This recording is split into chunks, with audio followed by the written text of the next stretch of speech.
Assalamualaikum warahmatullahi wabarakatuh.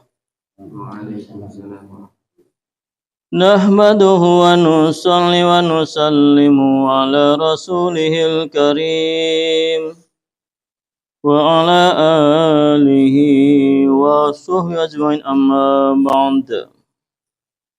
Fadilah Ramadan, beberapa hal yang harus kita hindari atau kita jauhi ketika kita sedang berpuasa. Di antaranya yang kedua adalah memelihara lidah dari berkata dusta, berbicara sia-sia, memfitnah, bertengkar, mengumpat dan sebagainya. Dalam kitab Sahih Bukhari disebutkan bahwa puasa adalah perisai bagi pelakunya. Oleh sebab itu orang yang berpuasa hendaknya menjauhi berbicara sia-sia, senda gurau, bertengkar dan yang sebagainya. Tidak orang lain mengajak bertengkar, maka katakanlah aku sedang berpuasa. Dengan kata lain, jangan terpancing untuk bertengkar. Hindarilah pertengkaran. Bila orang yang mengajak bertengkar itu tidak memahami, setidaknya ia mengingatkan dirinya sendiri, aku sedang berpuasa, dan tidak mulai ajakannya. Yang terutama juga harusnya adalah dusta dan ghibah. Bayan ulama secara jelas telah menyatakan bahwa kedua hal itu dapat membatalkan puasa, sebagaimana telah jelaskan sebelumnya. Pada zaman Rasulullah ada dua orang wanita yang sedang berpuasa. Namun keduanya didera perasaan lapar yang luar biasa sehingga nyawa mereka hampir melayang.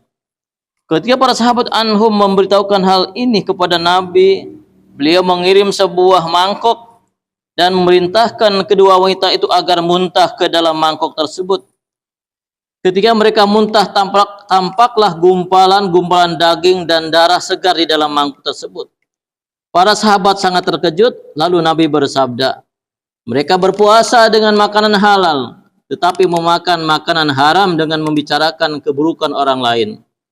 Hadis ini dengan jelas menyatakan bahwa menggunjing orang ketika berpuasa dapat menyebabkan puasa menjadi berat, sehingga kedua wanita tersebut hampir saja menemui ajalnya. Dan pula dengan perbuatan dosa lainnya, pengalaman menunjukkan bahwa bagi orang-orang beriman dan bertakwa, puasa terasa ringan, sedangkan bagi para pendosa terasa sebagai beban yang sangat berat. Dengan demikian orang yang berpuasa hendaknya menjauhi dosa-dosa, terutama menggunjing dan mengumpat yang biasa dilakukan untuk menghabiskan waktu. Allah berfirman dalam Al-Quran bahwa bergibah itu seperti memakan daging saudaranya yang telah mati. Ungkapan seperti itu juga dapat dijumpai dalam beberapa hadis. Misalnya suatu ketika Rasulullah melihat sekumpulan orang lalu beliau bersabda, cungkilah kotoran di gigi kalian. Mereka berkata, kami sama sekali tidak memakan daging hari ini. Lalu bersabda, daging sipulan telah melekat di gigi kalian, karena mereka telah membicarakan keburukan sipulan. Semoga Allah melindungi kita dari melalaikan peringatan ini. Sebab hampir semua orang pernah bergibah.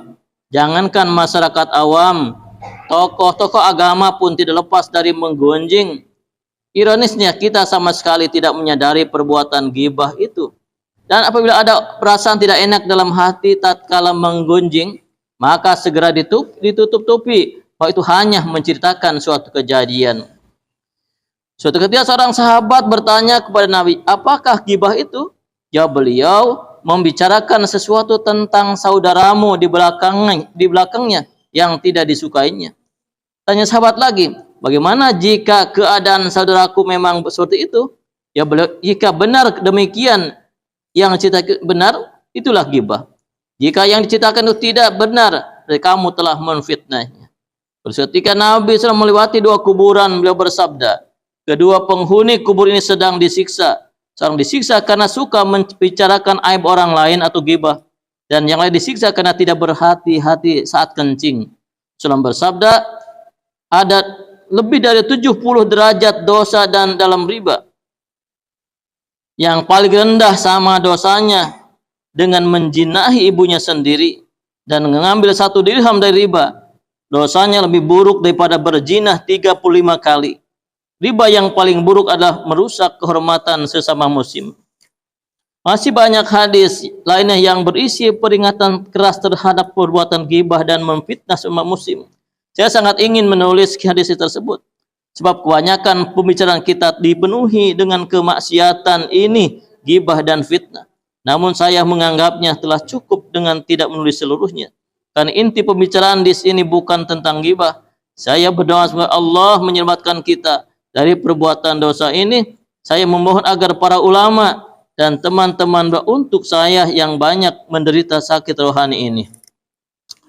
Alhamdulillah, ini hadis menjelaskan tentang untuk menjaga nilai puasa kita, maka kita dituntut untuk menjauhi perbuatan yang kita menjaga pembicaraan, penglihatan, pendengaran, khususnya makanan yang halal, dan kita hindarkan dari bergibah atau membicarakan keburukan saudara kita yang lainnya. Mudah-mudahan niat amal dan sampaikan insyaallah. Subhanakallahumma wa bihamdika asyhadu an la ilaha illa anta astaghfiruka wa atubu ilaik. Assalamualaikum warahmatullahi wabarakatuh.